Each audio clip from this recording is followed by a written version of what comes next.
नमस्ते जय जगन्नाथ। आज अमृतमय भाव श्रवण करिबा एक अमृतमय कहानी। ये कहानी रे आमे जानिबा भगवान कोठी रहंती, भगवान कौन करंती, आमे भगवान को पाइबा केमिति। समस्ते चिंता करती भगवान कोठी अछंती। मते अनेक लोक प्रश्न पचारती आपण भगवान को देखिचंती। मु सर्वदा सबले कहे केवल मु भगवान को देखिनी, मो पाखरे शक्ति अछि, मु तम मानक मध्ये भगवान को देखै परिबी। समस्त आश्चर्य हो जाती। तेणु आपण जानीपारे कि जानवा चाहूँ कि भगवान कौन करती, भगवान कौटी रहती, आउ भगवान को आम पाइबा केमिति। जदि ये तीनोटी प्रश्नर उत्तर आपण जानवा चाहूँगी ताले कहानीटी को शेष पर्यंत देखापी विनम्रतार सहित निवेदन। थरे राजा अकबरंकर राज दरबार एक महान वीर काम करथांती, जे अस्त्र शस्त्र और शास्त्र तीन गुण निपुण थांती। तांको ना थाए आर्यवीर बीरबल। ये बीरबल को ना सुनिले शत्रु मान्य मध्य छत्र छाया परी युद्ध क्षेत्र पलायन करते। एमती वीर थे आर्यावर्तर, जा नाम थिला सिंह, महासिंह बीरबल। तेणुक ये बीरबलंकर मित्र मध्य जतिक थे, शत्रु माने मध्य सेतिक थे। ये आर्यवीर बीरबल जेहेतु सनातन हिंदू धर्मर थिले, ताको विधरी माने बहुत घृणा करुथिले, आ निजको शत्रु बोली भाबुथिले।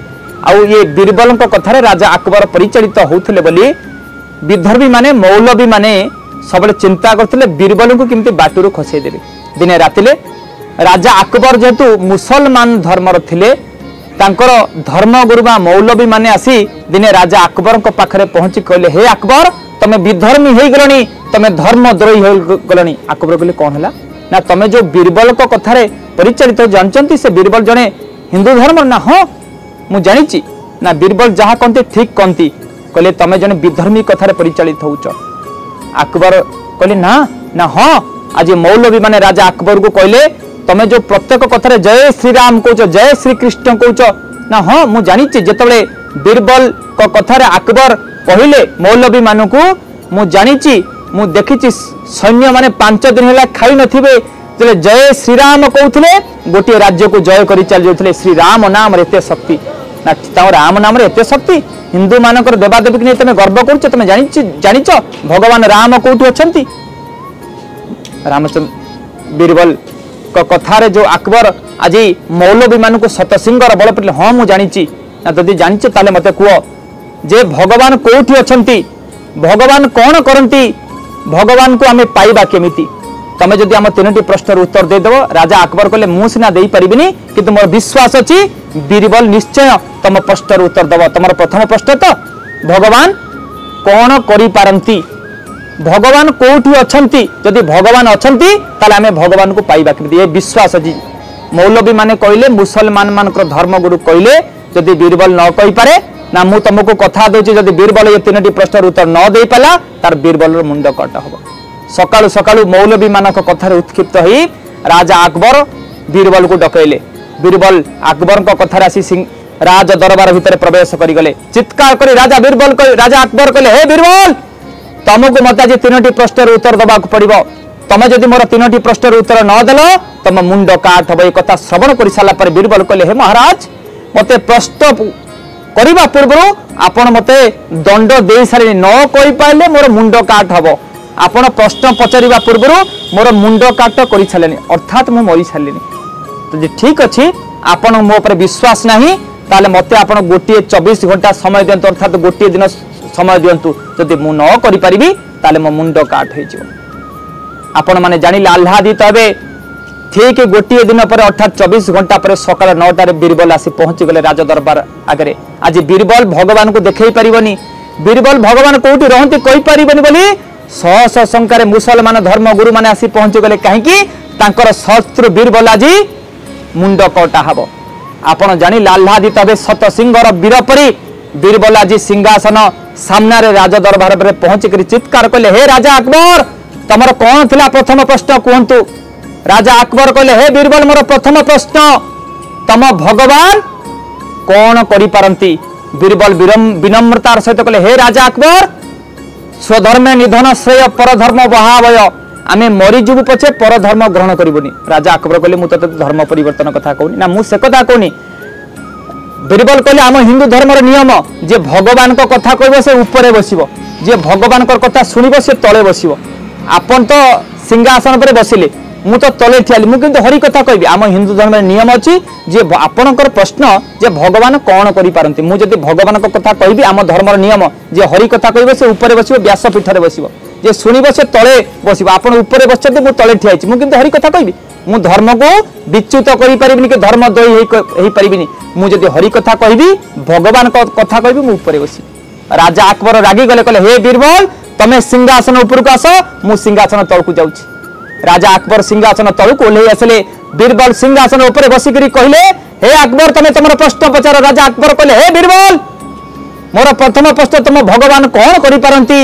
बीरबल कहले मो भगवान या करि पारंती गोटे मिनिट रे प्रजा को राजा करि पारंती आ राजा को प्रजा करि पारंती। गोटे मिनिट पूर्व मु तळे थियाइथिले अर्थात प्रजा थली, आपण सिंहासन बसले अर्थात राजा थले, किंतु एबे गोटे मिनिट भितर मो भगवान या करि पारंती मो भलिया गोटे प्रजा को गोटे मिनिट भितर सिंहासन बसी राजा करि पारंती। आपण भलिया राजा को तळ को ओल्हे नेकि प्रजा करि पारते। लोक माने ताली मारी आरंभ कले।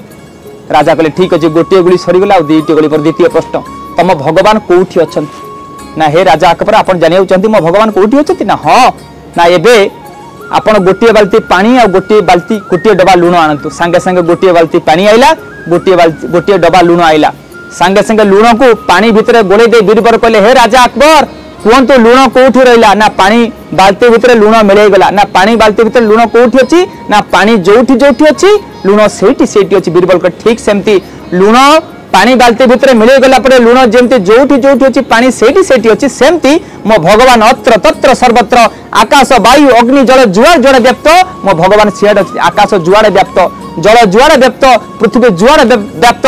मो भगवान कोठी कन्फाइन नो। मो भगवान अत्र तत्र सर्वत्र हिमालय ठारू कुमारिका पर्यंत प्रत्येक जल बिंदु रे प्रत्येक पहाड़ शिखर रे मो भगवान वास करती। मो भगवान को जोटी चाहिबो जेमिति चाहिबो मो भगवान कोठी कन्फाइन नो। से मस्जिद रे से चादर तले भगवान नांती। मो भगवान अत्र तत्र सर्वत्र आर्यावर्तर प्रत्येक शिलाठी शालग्राम, प्रत्येक गोरीठी शालग्राम, प्रत्येक नारीठी सीता, प्रत्येक पुरुषठी रामचंद्र। भगवान सर्वत्र समस्त मध्य भगवान अछंती। तृतीय प्रश्न राजा अकबर कहले हे बीरबल मोर तृतीय प्रश्न जदि भगवान अछंती ताले भगवान को पाइबा केमिति।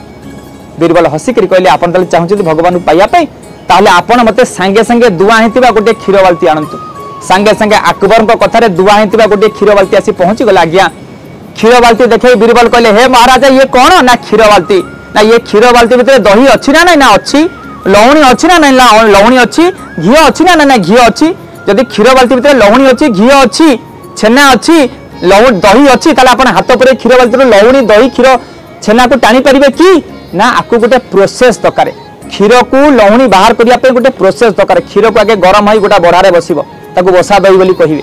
तापर से बसा दही भितर चरका बसी ताको टणा हबो, गोटारे घोल दही बाहरिबो, गोटारे लवणी बाहरिबो। लवणी की बसेले जेकरी घी हबो। ठीक सेमती जेमती क्षीर रो लवणी बाहर करिया पे गोटे प्रोसेस दरकार, सेमती भगवान को पाइबा पे गोटे प्रोसेस दरकार। ताको साधना तद्विधि प्रणिपातेन परिप्रश्नन सेवया उपदेख्यति ते ज्ञानम ज्ञानिनो ततरछिन। यदि भगवान को पाइबा को हेले प्रथमे गुरु को शरणापन्न होबा को पड़िबो। गुरु को शरणापन्न हेले गुरु कहि देबे धनरे अनेक जन्म तप बले मनुष्य जन्म महितले। अनेक जन्म तपस्या फल जो दुर्लभ मनुष्य जन्म पाइछु। ये मनुष्य जन्म बड़ घर करिया नो, टंका रोजगार करिया नो, कार चढ़िया नो। मनुष्य जीवन लक्ष्य होछि सत्य को जानिबा, सत्य को उपलब्धि करिबा, भगवान को पाइबा। यदि मनुष्य जीवन लक्ष्य भगवत प्राप्ति नुह ताले जानिबो जे मनुष्य जन्म केवल जनसंख्या बढ़िया पाई।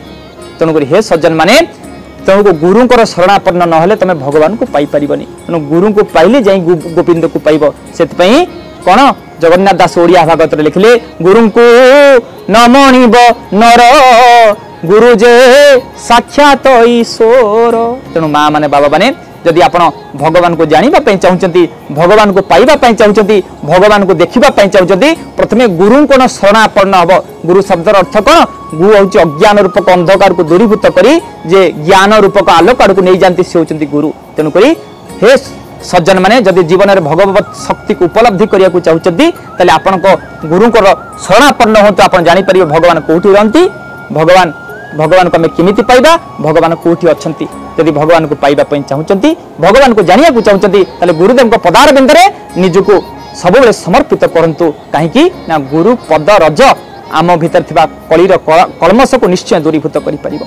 आपण मानकर मंगल कामना करी ये अमृतमय कथा को विराम देवा पूर्व यदि भगवत चिंता और चेतना को समग्र समाज रे पहुंची के राम राज्य प्रतिष्ठा करिया को चाहउचंती ये अमृतमय कथाटी को समस्त पाखे पहुंची आपनकर गोटे गोटे शेयर और सब्सक्राइब निश्चय ये पवित्र भारत वर्ष को राम राज्य रे प्रेरित करिवो। आज आपण मानकर मंगल कामना करी ये अमृतमय कथाटी को विराम दउची। नमस्ते, जय जगन्नाथ।